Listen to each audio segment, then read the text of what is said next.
Muy buenos días. Vamos a realizar una entrevista a un profesional de la construcción, el cual nos va a ayudar con un comentario sobre el sector del trabajo y la situación actual sanitaria que se está viviendo. Bueno, buenos días, qué gusto, Marcelo. Mi nombre es Luis Aníbal Andrade. Me dedico a la construcción por los últimos 15 años. Estoy ahorita en una empresa bajo relación de dependencia, una empresa ambateña llamada Pladeco. Y pues bueno, la construcción hoy en día tiene algunas realidades propias del posterior de la pandemia. Ha cambiado mucho, se está reescribiendo la construcción, se está reescribiendo la manera de manejar los proyectos y es algo que ahora a nosotros nos toca afrontar y hacerlo. Listo, ingeniero. En la empresa que usted trabaja, ¿se ha implementado algún protocolo sanitario ante la reactivación económica con sus empleados? Sí, sí, sí, efectivamente, no solo porque es un requerimiento del COE, que es la instancia que nos norma cómo vamos a comportarnos, no solo la construcción, Ujú. sino todas las actividades económicas y de concentración masiva de la ciudad. Tenemos un protocolo propio para la construcción. Hoy en día es un poco más manejable, ya le entendemos como ciudad incluso un poco más a la construcción, pero en sus inicios sí fue algo duro, algo preocupante, algo que nos resultaba nuevos a los que estábamos al frente de los proyectos. Y ahora, pues bueno, hemos acogido y mejorado, porque también está en cada profesional, en cada responsable de un proyecto, el poder poner su granito de arena y mejorar el listado o los checks, digamos, que nos pasa el COE. Debemos tener esa habilidad para entender a la enfermedad, entender el riesgo que conlleva el cuidarnos del coronavirus y nosotros improvisar y implantar en nuestros proyectos este cuidado. Ok, ingeniero. ¿Qué tipo de medida o protocolo sanitario han implementado? Bueno, acá, a más del tema de la mascarilla, guantes y los ingresos con la toma de medidas por medio de un termómetro digital, hemos confinado a la gente. Si bien ya hay una tranquilidad, hay cierta sensación de normalidad, pero para nosotros no, nosotros hemos decidido que los obreros que van a trabajar en nuestro proyecto se confinen completamente, es decir, llegan a cumplir su jornada no es diaria, digamos, a la tarde, no se regresan a sus hogares, sino después de 22 días. Descansan 7 y regresan de nuevo. Nuestra seguridad o nuestra tranquilidad o nuestra estrategia es que al retorno o la primera vez que llegan al campamento para confinarse, para perecer, digamos, dentro del proyecto, lo hacemos con una prueba diagnóstica de su estado de salud y principalmente con la negativa, digamos, del test de COVID. Esa es, yo digo, la que nos está funcionando. En los primeros momentos no lo sabíamos cómo implementarlo bien, pero ahora entendimos que esa es la manera. Cuando la persona sale, digamos, ya nuestro control o el campamento o el proyecto ya no puede garantizar que esta persona se está cuidando o está cuidando la seguridad de sus compañeros y del proyecto. Entonces, a su regreso le volvemos a hacer una prueba. Entramos en un riesgo porque estas pruebas suelen dar un falso positivo, un falso negativo, toman algunos días, digamos, para que esto se corrobore. O sea, son 2 pruebas en realidad las que se les debe hacer a la persona, su ingreso y después de 5 días. Y de esas 2 pruebas ya la probabilidad se baja de manera sustancial que nos permite tener la confianza con la gente que está dentro del proyecto. Ya, listo, ingeniero. ¿Cuál fue la percepción laboral de su trabajo durante la restricción de la emergencia sanitaria? La incertidumbre, como me imagino todas las actividades económicas, todas las profesiones, un momento en el que no sabíamos en qué se iba a convertir esto, un momento de muchas preguntas, de mucho análisis, de revisar aquellas cosas que en un proyecto se torna como cotidiano, ya al estar alejado del campo, de estar alejado del día a día, de estar alejado de la actividad de la construcción. Es una profesión, se ha dicho de paso, que es muy viva, ¿no? Yo respeto y admiro las otras profesiones, pero yo creo que un contador no disfruta tanto como un constructor. Un constructor hoy día dejó rasanteando un terreno, al siguiente día está haciendo huecos, al tercer día está parando columnas, a los 15 días ya ve paredes, después de un mes ya ve una casa y al siguiente mes o a la semana 5 ya vuelve a ver otro terreno. Entonces me parece una actividad demasiado viva, demasiado interactiva con el cambio físico.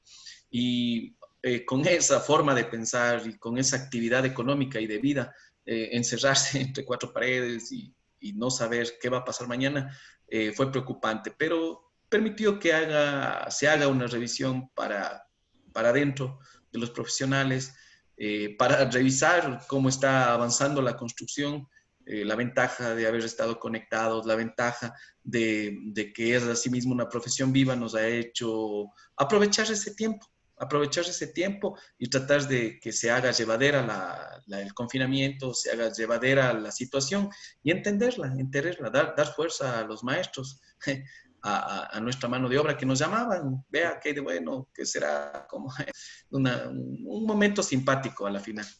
Ya, ok, Inge. ¿Ha valorado el costo adicional que repercute volver al trabajo con estas medidas sanitarias? Sí, por supuesto. Eh, hay que verlo de esta manera, ¿no? Si a mí hoy día me piden un presupuesto, yo ya le pongo el costo de lo que es la bioseguridad.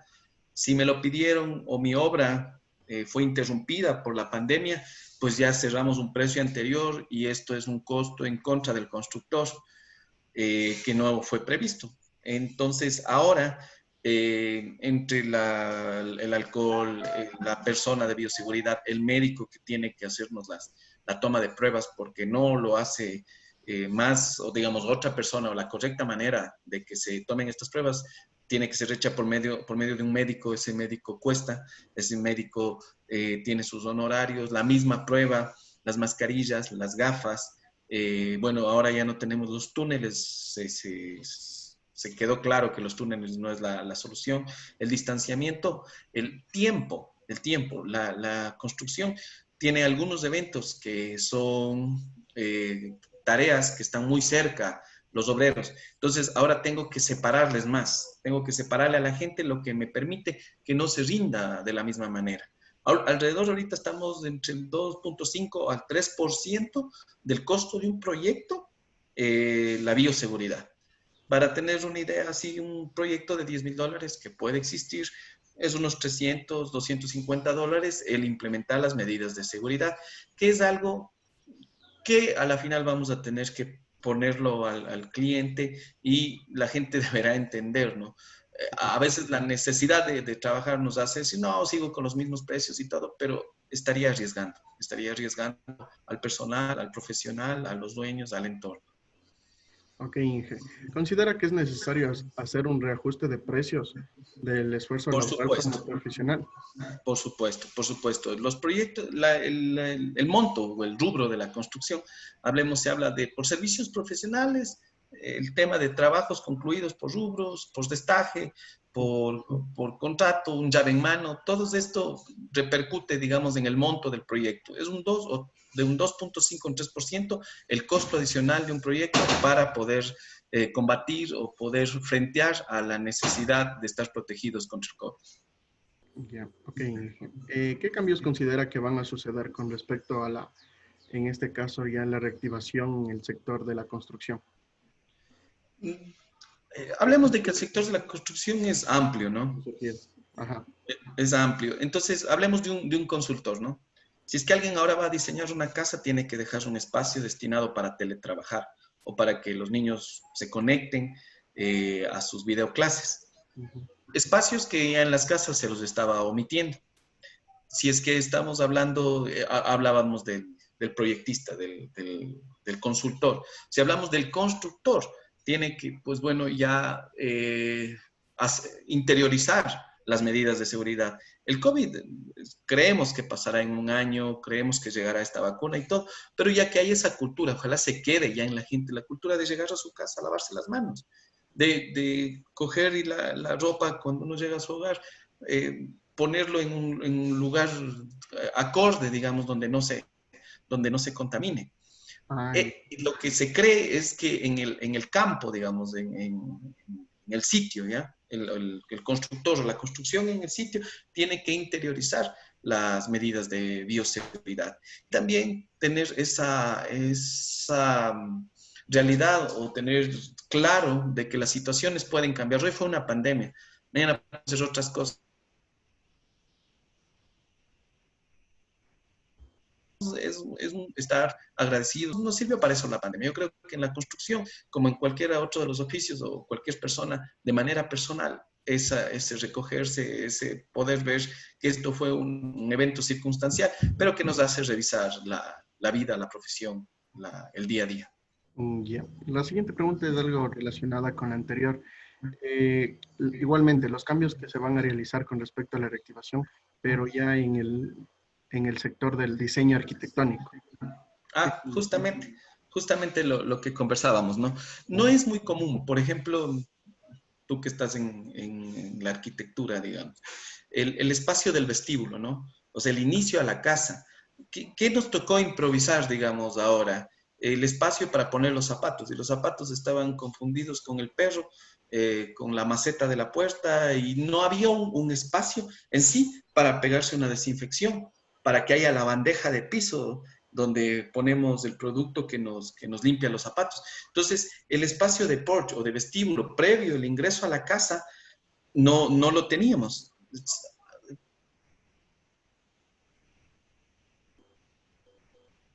Lo que viene primero a la mente con este, y si después viene otra cosa. Los japoneses, por ejemplo, con pandemia, sin pandemia, tienen ese espacio destinado para dejar los zapatos. El japonés no entra a su casa con zapatos porque lo considera un lugar sagrado. Entonces, sí entra un poco la inventiva, sí entra el hecho de investigar, sí entra el hecho de meterse un poquito en cómo yo voy a mejorar el tema del diseño a posterior de la pandemia. Y ese meterse, ese investigar, nos hace concebir estos espacios. ¿Qué es lo que, por ejemplo, íbamos oyendo en las diferentes noticias y boletines de la OMS? Nos decían que sí, parte del distanciamiento es la ventilación de los espacios. Entonces, perfecto. Ahora, si hago un auditorio, ya no puedo hacer un auditorio cerrado. ¿Por qué se hacía cerrado? Por buscar la oscuridad. Sí, tengo que hacer cerrado, oscuro, pero ventilado. Puedo hacerlo de manera natural o puedo hacerlo de manera mecánica. ¿Sí? Ujú. Entonces, ¿cómo concibo ahora un nuevo consultorio odontológico? Con un sistema de aire que lo bota desde arriba. Si es que la persona que está siendo intervenida su dentadura respira, pues ese aire que le caería a la persona haría que las bacterias, el coronavirus, cualquier enfermedad se fuera, y la succión del aire debe ser por el piso. Mm. Los espacios, hacerlos ventilados, el tener un espacio para el gel. ¿Sí? ¿Qué tenemos cuando diseñamos un proyecto? Sí, a la entrada aquí ponemos un espejo, algo para la cartera, para las llaves, pues bueno, destinemos también algo para lavarnos las manos.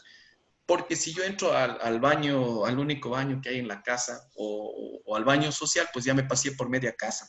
Entonces, sí, que sin que impacte, que se tome en cuenta capítulos o temas o ítems de ventilación, de un espacio para los zapatos, de un espacio para el gel, del área para poder teletrabajar, del área para que tengan las videoconferencias los niños, hacerlo vivo, o sea, aquellas cosas que nos ponen como consejos, no improvisarlas. Bueno, vamos a pasar la pandemia y tal vez quede desperdiciado ese lugar. Sí, pero nada está seguro. Tal vez no pase, y eso sea como tengamos que vivir el resto de nuestra vida. Les hablaba el ejemplo de los japoneses, ¿no? Ah, ya, ok. ¿Considera usted adecuado el manejo de la reactivación en el sector de la construcción?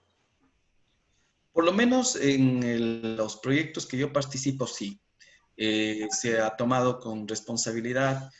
Eh, sí, sí, la gente yo considero ya se cuida, ya tiene eso adentro de su ADN a partir de ahora, ¿no? El peor, ajá, el peor problema que ahora podríamos tener es que nos confiemos demasiado, ¿no? El otro día le escuchaba a alguien que dice, no, eso es una cosa creada, eso no existe. Bueno, puede ser, pero no es el punto, ¿no? Yo creo que lo estamos haciendo, estamos aprendiendo. Una de las ventajas de la construcción y de algunos oficios es que ya teníamos EPPs, los llamados equipos de protección personal. ¿Ya? Antes nos cuidábamos por medio de un casco, nos cuidábamos por guantes. La mascarilla en la construcción era un elemento ya conocido, porque liamos con pinturas, liamos con polvo, liamos con el manejo de una moladora. Entonces, la mascarilla no era extraña para el constructor. Sí, ahora, a más de eso, es para el coronavirus. Es más difícil, yo considero, para una persona que se dedicaba a otro oficio que le pongas mascarilla que a un constructor, a un obrero o a un médico. Los médicos siempre usaron las mascarillas, ¿no? Entonces, considero que la construcción está un poquito más consciente de que en su cuerpo tiene que ponerse aditamentos para cuidarse. Ahora le dimos una mascarilla más, le dimos unas gafas y le exigimos que, que se lave las manos un poquito más constantemente de lo que antes se hacía. Sí, sigue siendo un proceso de aprendizaje, pero vamos caminando ahí. Ya. Okay. ¿Qué tipo de dificultades ha encontrado al reactivar sus actividades profesionales? Existen dificultades, yo diría, de todo tipo, ¿no? Por ejemplo, hay una realidad, ¿no? El golpe de cómo quedó la sociedad económicamente a posterior sí está, digamos, influenciando en un proyecto. Hay más peligro de robo. La gente antes venía a preguntar por trabajo, la gente ahora suplica trabajo. Entonces, sí es un inconveniente, sí es un momento especial donde tratamos de que los proyectos impacten en el sector donde se implantan, ¿no? Entonces, si yo me voy a trabajar en una montaña, tratar de contratar a gente del sector, porque esa gente del sector tiene esa necesidad. Hay dificultades, hay que cuidarnos, el tema seguridad, pero hablo del tema delincuencia, el tema robos, el tema urgencia, ¿no? Porque puede haber un robo también que no sea, digamos, el común del ladrón, ¿no? Que roba porque no lo necesita, pero ahora hay robos por necesidad. Entonces, sí, yo contrato a una gente muy necesitada y trata de irse llevando material, clavos, un equipo, un taladro, alguna cosa. Es una de las dificultades que se van presentando. Y también el tema transporte. Eh, Les explicaba que acá se toman ciertas medidas, pero la persona puede cuidarse, andar protegido y toda la cosa, pero no tiene carro propio, no tiene movilización propia y tiene que venir en bus con 50 personas más. Entonces, eso es un problema, eso es una realidad que antes no la había. Y ahora, pues bueno, tenemos que buscar maneras de solventar eso. Otra de las cosas, por ejemplo, yo escucho, no es nuestro caso, pero que la persona que entra a trabajar a un proyecto, el costo de la prueba corra de esa persona. ¿Sí? Entonces, en necesidad, una persona que tenga encima de eso que irse a hacer una prueba para entrar a un proyecto y toda la cosa, sí está impactando económicamente en la sociedad. Entonces, sí son dificultades, porque la gente puede ser muy buen trabajador, pero si no tiene para esa prueba, está perdiendo esa oportunidad y también la construcción. Sí, no entraría en el discurso, en la conversa de que, pues bueno, que el alcalde o el Estado corra con esa prueba, no entro en ese extremo, ¿no? Pero entro de que sí hay una dificultad, sí es un problema y debemos de alguna manera buscarle las aristas para solventarlo. Ya, ok. ¿Qué opina del proceso municipal para la gestión de la construcción y diseño hasta este momento? La, la, la gestión municipal yo le dividiría en dos aspectos, ¿no? El tema aprobaciones y el tema obras por medio de contratación pública. Yo considero que no estamos a la altura del mundo. La pandemia nos dio la lección de que debemos digitalizarnos de manera inmediata y el municipio todavía no llega a ese punto. para nosotros comprar un formulario, ¿no? Para irle a dejar dinero al municipio. Para pagar el predio tengo que hacer una fila de 3 horas. Hago un turno, intento en un portal que se acaban, a los 11 segundos se acaban los turnos. No puede ser así. El mundo se digitalizó, todos esos trámites podrían hacerse digitalmente, estamos retrasando. Si nosotros dependemos de que la gente quiera construirse casas, pues debemos pedirle al municipio también que nos agiliten estos trámites para que nosotros podamos profesionalmente activarnos también, ¿no?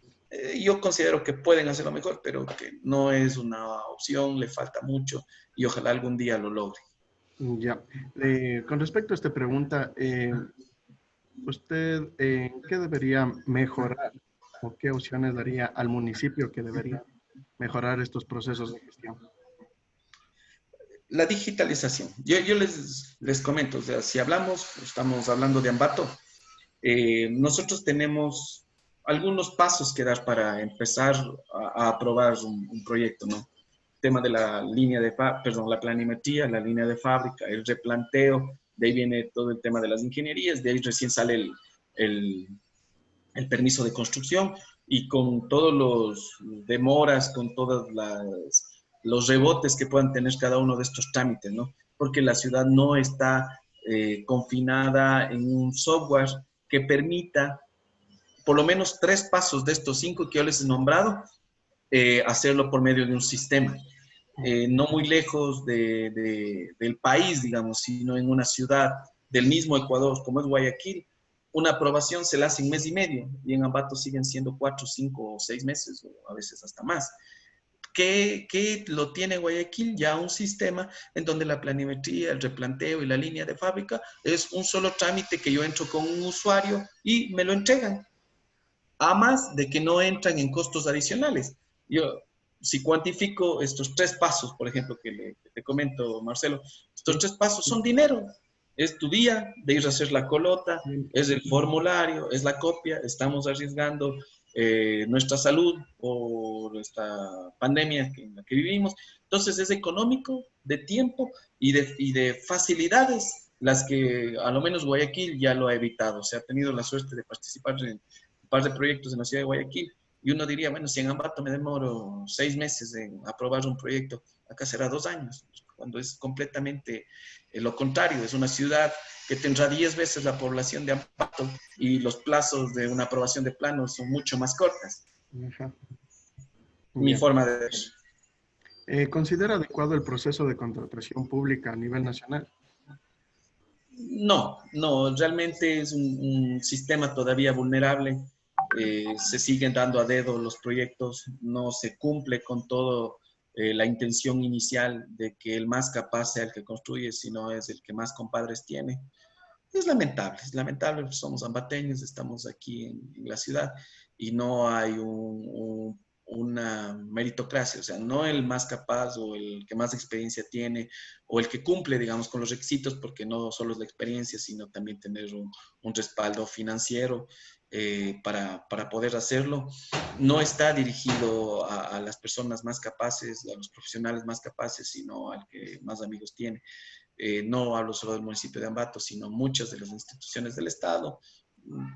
Creo que como constructor sería otro más que me quejo de lo mismo, pero hay que ser un poco crítico en esta parte, porque ustedes, digamos, que están cerca de salir, es una batalla que también la tienen que venir a frentear. Y no digo que nos decepcionemos y yo no voy a contratar con el Estado, no.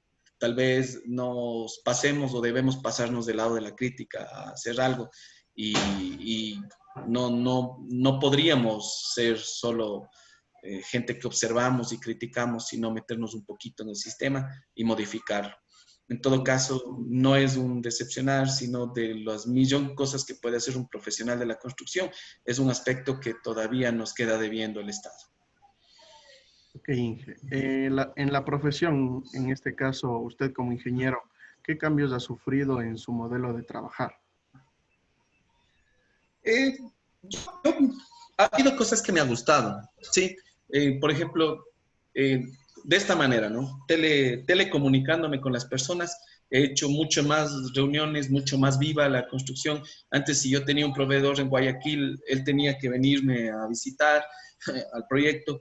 Y pues bueno, era 2 días, 3 días, abríamos planos y trabajábamos. Ahora estas herramientas nos permiten que trabajemos a la par, en la misma pantalla, con la misma efectividad, ¿no? Hay que pensar de que esto que ya estaba en el mundo, porque el telecomunicarnos no es último, no es desde marzo para acá, esto bueno, lleva más de 10 o 15 años en las facilidades del Internet y de la comunicación, el poder hacer teleconferencias. Entonces, esto ha sido simpático. Yo he simplificado muchas actividades de la construcción por medio de las videoconferencias. Hemos empezado a, sí, lo digo empezado porque recién nos estamos empapando de la plataforma BIM, cómo poder trabajar colaborativamente con un usuario en mi especialidad o en mi razón de ser, yo dentro de un proyecto, por ejemplo, en mi caso, la superintendencia. Yo puedo entrar y revisar el proyecto, cómo está avanzando la plomería, cómo está avanzando el capítulo eléctrico, cómo está avanzando la topografía, adelantarme a los problemas que se pueden venir. Entonces, sí hay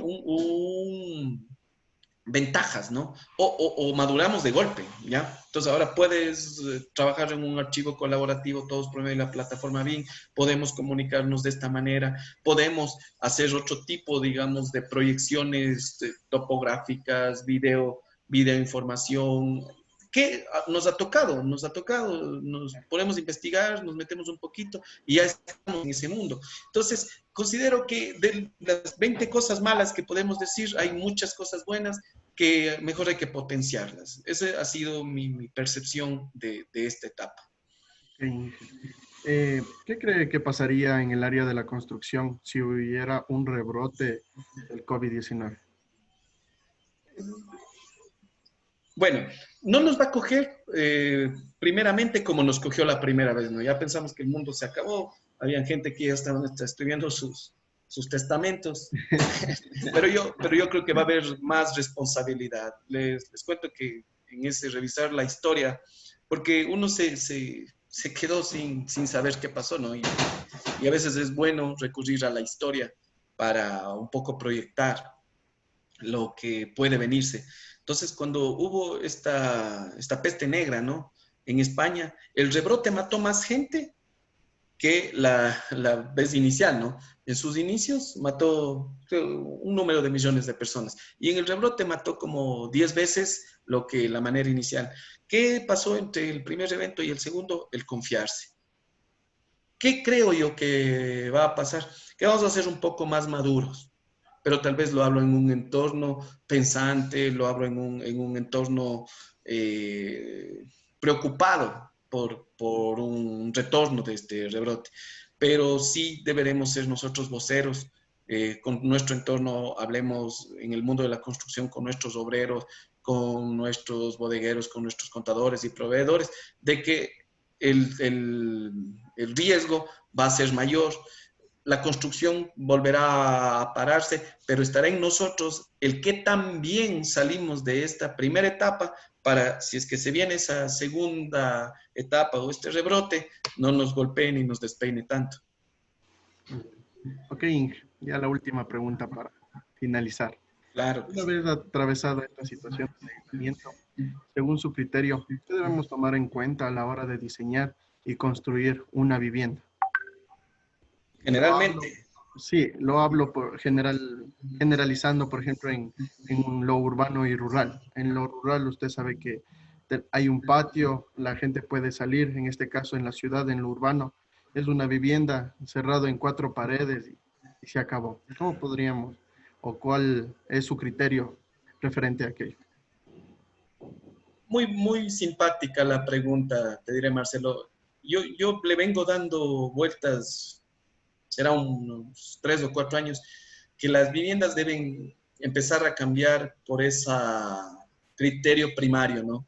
El otro día leía algo, revisaba alguna información y decían que el diseño primario, bueno, el arranque, digamos, del diseñar, partía de la cueva, ¿no? Y la cueva, el único elemento el único parte importante, ¿no? Era la hoguera, ¿ya? Porque el ser humano por naturaleza buscaba cubrirse del sol, cubrirse del frío en la noche, de la lluvia, o sea, su enemigo era la intemperie, a diferencia de los animales que tienen un pelaje, que pueden soportar, digamos, este comportamiento del clima, pero el ser humano no, y nos dieron la posibilidad de nosotros, por medio de nuestra inteligencia, cavarnos una cueva, hacernos un techo de hojas y cubrirnos. Pero ese espacio, ese espacio primario, esa primer arquitecto, lo único importante dentro de la cueva era el lugar del fuego, ¿no? Y estaba claro que no dentro de su cueva, dentro de su cueva hacía sus necesidades, estaba claro que dentro de su cueva no comía, sino se abrigaba, ¿ya? El tema de diseñar tiene que venir a tener de nuevo ese centro, ¿no? Buscarle ese centro que en su momento fue el fuego, ahora puede ser la unión familiar, cada familia es diferente, habrá quien lo hace en la sala, habrá quien lo hace en un taller de trabajo, habrá quien lo hace en la cocina. Es considerar, tomar en cuenta de que no todos los clientes son iguales, sino de que las casas deben ser personalizadas. La interacción con el dueño, con el cliente, debe ser tal que la satisfacción sea la del cliente. No me pongo en el evento de que el cliente dice, mira, sabes que yo hice un bosquejo y esto me parece, no en su totalidad, pero sí interpretar ese elemento central de los proyectos. Cuando nosotros ahora compramos una casa, nos dan unos cuartitos que desde la puerta uno abre la puerta y se lanza a la cama porque no hay un pasillo alrededor, nos dicen esta es la casa tipo, puede que nuestra economía nos lleve a adquirir esas casas, pero sí debemos como profesionales tratar de captar ese elemento o ese concepto de diseño que a esa persona le haga ser mejor. No solo que cubra sus necesidades, sino que ya cumpla con su papel en la vida. Y tú me decías, Marcelo, de vivir dentro de una ciudad, ¿no? Ujú. Podemos crear, y decía yo, que era regresar a esos conceptos primarios donde hay un centro, ese centro ahora tal vez no es el juego, sino son otras cosas, regresar a aquello que al ser humano le hace vivo, ¿no? Que es la naturaleza, incrementar jardines, incrementar muros verdes, incrementar agua, son cosas con las que el ser humano vivió por miles de años y eso le da tranquilidad. Para mí, mi forma de ver el día a día, yo salgo a trabajar 8:30 de la mañana, salgo de la casa, pues bueno, y estoy hecho y modificado mi chip para estresar, ¿sí? Y voy al tráfico y me llaman por teléfono y el maestro y bueno, 20 cosas, ¿no? Y cuando ya empiezo a regresar a mi casa, tengo que irme reformateando ese chip y tomar ese espacio de descanso, de estudio, ese espacio en donde cual me alejo de la bulla del día y llego a una casa, a un hogar, a un descanso. Y qué mejor si le damos a esas personas ese espacio de fuego, ese espacio que es símil del fuego, digamos, del diseño original primario, con agua, con jardines, con luces, con espacios especiales. Está demostrado que ahora la arquitectura no solo cubre necesidades, sino crea sensaciones. Entonces yo llego y tengo que tener una sensación de tranquilidad, una sensación de paz, una sensación de recogimiento. Son cosas que entiendo se van topando de manera a modo de pinceladas en las facultades, pero el trabajo del profesional, el día a día del profesional está en ir estudiando, ir aprendiendo. Es fascinante el mundo del Feng Shui, por ejemplo, en donde se puede coger conocimientos milenarios de Oriente, en donde una planta le cambia un espacio, un foco le cambia un espacio. Entonces, empaparnos y meternos en esa capacidad de diseñar un espacio que nos haga más humanos y no un espacio que solo me cubra de la lluvia como fue en un inicio. Ya.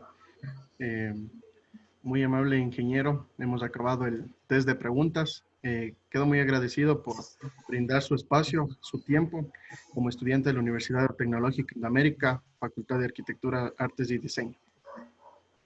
Espero en una próxima, esperando que ya pase todo esto del del, del COVID, podernos reunir, conversar y dialogar acerca de estos temas.